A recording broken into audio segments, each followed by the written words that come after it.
News Radio 1290, WNBF and WNBF.com. Today is Tuesday, June 5th, 2018, exactly 50 years after United States Senator Robert Francis Kennedy was shot in California. It had a profound impact on politics in the United States, and when you think about it, most likely a very profound impact on the world, because nobody knew for sure what was going to happen later in 1968, but many people did believe that Bobby Kennedy would go on to get the Democratic nomination and perhaps go on to become President of the United States. But that did not happen. Joining us now in the studio to look back on what happened half a century ago and the impacts on America and on the Binghamton community, former Binghamton Mayor Matthew Ryan, and also John Burns Jr. Gentlemen, welcome to the program. Thank you, Bob. Thank you. Thanks a lot. Thanks for inviting us. Yeah. Well, it's remarkable that 50 years have gone by, and we were talking just a moment ago. You gentlemen were 16 years old at the time. Right. I was 9 years old, Mm-hmm. so I don't have as vivid a memory of what happened on June 5th, 1968, but I do recall I paid a lot of attention to the news, more attention probably than an average 9-year-old. I have to say, I still have a very vague recollection of seeing Bobby Kennedy myself during an appearance in Endicott. I believe that was in 1964. I believe it was. I believe my mom took myself and my siblings there, so that it was Well, that the would only. have been when he was running for Senate, Yeah. obviously, yeah. Yeah. So And, anyway, he came to Binghamton a number of times, and one was when he was running to honor actually John's father, who was one of the great Democrats from this area, obviously former mayor. But after he was mayor, he became New York State Democratic chairman, and that's when he became friendly with the Kennedy family. Right, but Kennedy was the impetus of him becoming Democratic State Chairman. He was actually part of the Kennedy organization that helped elect him to that spot, and so Kennedy was doing like a consolidation of power in New York State to that's typically he was the highest official in the Democratic Party that was in statewide election. It was Rockefeller and Wilson back in those days, and it was mostly Republican that was statewide elected. and Mr. Burns, just to give our listeners a little more context about your family's involvement in local politics, Binghamton area politics, and ultimately in Democratic political circles even higher. Just give an overview for people not familiar with the history of the Burns family in Democratic Party politics. Oh boy! This will have to be the Is this condensed a half-hour version. show or what? This will be a very condensed quick version. version. Yeah, a quick version.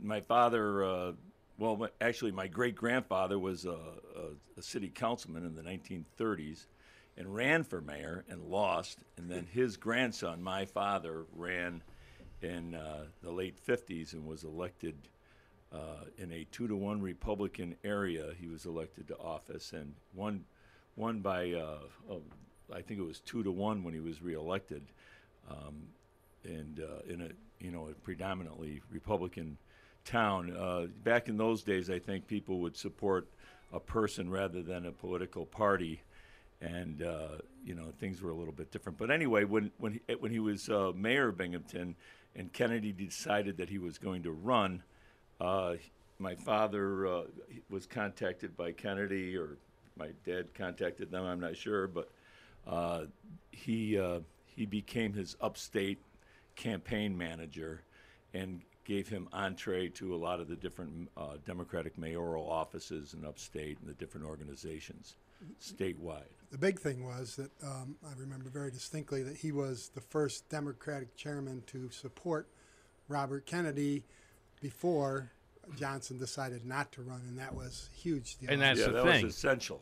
The thing that many people may have forgotten, I believe it was on March 31st of 1968 that President Lyndon Johnson stunned America and even probably most of the White House staff by, in a nationally televised address, announcing that he would not be running for re-election. It just gave me November. goosebumps because I was watching that broadcast, and obviously it already. Back then, campaigns didn't last as long as they do now. Robert Kennedy had only announced on March 16th. Right. So it was only a couple weeks later that the Johnson decided not to run. And Kennedy was in a plane. There was no cell phones, and he didn't know when the plane was landing that Johnson had backed off. My father ran out to the plane and was the person who informed him that the president is out, and really kind of cleared the path for Senator Kennedy. Right. And it's notable, and I referenced one appearance by Bobby Kennedy locally, but he made other appearances, including Mr. Burns, an appearance that was at the Fountains Pavilion in Johnson City, honoring your dad. Right. In fact, that was. I'm sure he wanted to honor my father, and it was a great thing. But it was really essential political move to have the Democratic chairman of a big state like New York, and also his home state, support him in his move for to be elected president. So it had to get out there that it was support. There was a lot of infighting in the Democratic Party. Isn't that unusual? Nothing changes. But, nothing changes. But there was a lot of infighting in the party for the Humphrey people did not like it that John Burns was doing that, but he was adamant about supporting Senator Kennedy. Looking back on some of the news accounts of when Senator Kennedy arrived late, we'll say fashionably late for the event, not unlike some other high-profile politicians who visit Broome County. I've been on more than a few stories where we've had to wait for hours for the arrival of the honored guest. But when he arrived at the Broome County Airport, it was as though a rock star had arrived. I mean, looking at the news accounts at the time, the crowd that greeted him at the airport, and then the type of reception and adulation he received when he finally arrived at the Fountains Pavilion, you would think that it might have been Elvis Presley who was showing up. That's true, and he had a way of exciting people because I think he was such an authentic person. He had changed a lot. And to answer John from Binghamton's call earlier, he was a work in progress early in his career. We all know that he actually was on the committee with Joseph McCarthy, but then saw what McCarthy was really up to and quit that commission.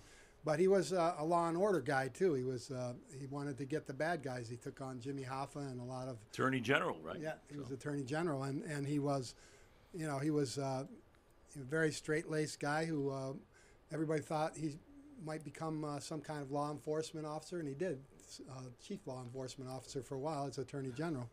But he was, but I think all the experiences he went through, the assassination of his brother, flashback 2 months earlier when he was when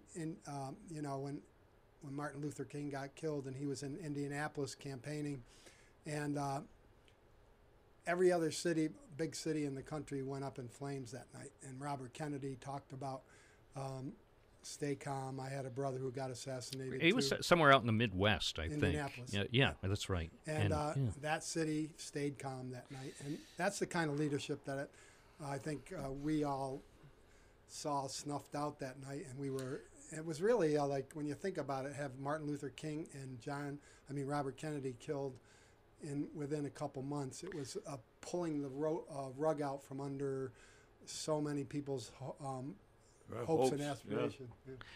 We're talking with former Binghamton Mayor Matthew Ryan and also John Burns Jr., who've been active in Democratic Party politics for decades now.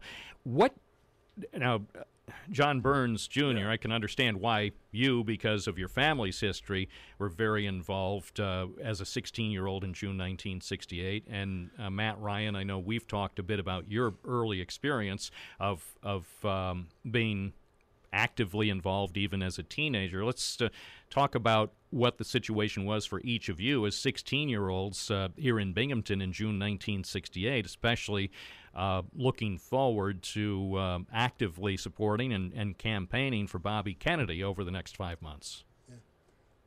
Well, we had the way I got involved was because my father was a Philadelphia Democrat transplant up here. We lived in the town of Fenton, Hillcrest. I went to Catholic Central where Johnny went, and I didn't have a car. I wanted to be involved in this campaign and also involved in what was going on at my high school, and I'd end up hitchhiking home late at night. My mother would freak out. So we adopted him. The Burns family adopted him. He used to fight with my mother over the keys to the car. But it's true. Yeah. But growing up, I have 11 brothers and sisters. I was number 4 out of 12, and we just. We were always around political campaigns, and, in the 50s when my father ran for mayor, and, for years after that, we were, always working on a campaign, and it was just very, it was just kind of like in our DNA, really. Yeah. So as you look back, thinking back to how the spirits were, overall morale, and how Democrats in New York, and specifically here in the Southern Tier, how people were feeling in early June of 1968, and especially as the word of the results of the California Democratic primary were coming in on the night of June 4th. What was going through the minds of many young Democrats who were looking to support Bobby Kennedy? I think shock. I think that the wind was taken out of the sails of many people. People were just lost, I thought, and they were looking to, well, what's next? And there was a choice between McCarthy and Humphrey on the Democratic side, and McCarthy wasn't a charismatic type of character. He was a good guy and had good intentions, but he just wasn't. Even though somebody can be a good president or great president, you have to be a great campaigner in order to do it. So you have to be both, really. It's hard to get elected president if you're not. To back up, dynamic. though, that night we had campaign headquarters right on Court Street there, and because we all knew that there couldn't be 2 anti-war candidates, there couldn't be 2 progressive candidates, and so Eugene McCarthy had won in Oregon, which was primarily, a pretty white state, and Robert Kennedy had a special connection to African American community, I believe, because he had gone into areas where there was a lot of poverty down in Appalachia and all through the South, and seen firsthand and started to talk about the disparity between that we had in our country of the poverty, and which Johnson had done a good job of articulating as well. But I don't think McCarthy had that connection, and to win as a Democrat, especially in those times, you were going to have some connection to the civil rights community. But from that point where you had said, where were we right when he was assassinated, it was kind of a whirlwind for our family, and Matt was part of it. That we went to New York. We went to the wake and the funeral of Robert Kennedy, and we were 16 years old, so no one was really asking us what the future of the politics were going to be or anything. Or, well, what was running through your mind? I would have to think as 16-year-olds and with perhaps optimism even at a time that the nation was split apart shortly after the loss of Martin Luther King Jr. and with so much dissent going on with things not going well with the Vietnam War, that you must have had a lot of idealism at a certain point, and then to have the candidate that you were supporting and looking forward to campaigning for between June and November, taken away so suddenly, did that shatter some of your idealism that you may have possessed as a 16-year-old? I don't think it shattered it for me. What it did was, like you said, we were 16-year-old kids, so we needed somebody to follow. We weren't going to be the leaders at 16. Yeah, right. And so, it was like, where do we go now? And I think my life would have been totally different if Robert Kennedy had become president. I'm pretty sure that John Burns, John's father, would have been very involved in that administration, either as a government official or maybe ambassador to Ireland or something like that. And we would have, but there were so many people, not just us, but there were so many millions of young people who that was kind of the breaking point after the 2 assassinations in 2 months that, led to even more unrest. And we saw who got elected, Richard Nixon, and we saw the kinds of things that's when the real divisive politics in this country started, I believe, and it was in that Nixon-Humphrey campaign. And looking back on the campaigns, I mean, even here 50 years later, there are still some echoes in Republican Party circles after the horrible events of June, and then a Democratic National Convention that I was there. You were in Chicago? Yeah. Well, and so it probably was amazing and disturbing to be there as part of it, but on TV it looked really bad. As they say today, the optics didn't look good, but that cleared the way for Richard Nixon to use as one of his cornerstones of his campaign as a so-called law and order candidate, and basically because if people saw on their TV sets chaos for days in Chicago, both inside the auditorium and then outside in the streets, it looked like the Democratic Party in 1968 was associated with pure mayhem. Right. I call it my Forrest Gump moments in my life, where Matt and I were and some other family members were actually honor guards at the wake. It was like our 15 minutes of fame, and we stood next to the casket for I don't know how long it was. About a half hour. About a half hour, and then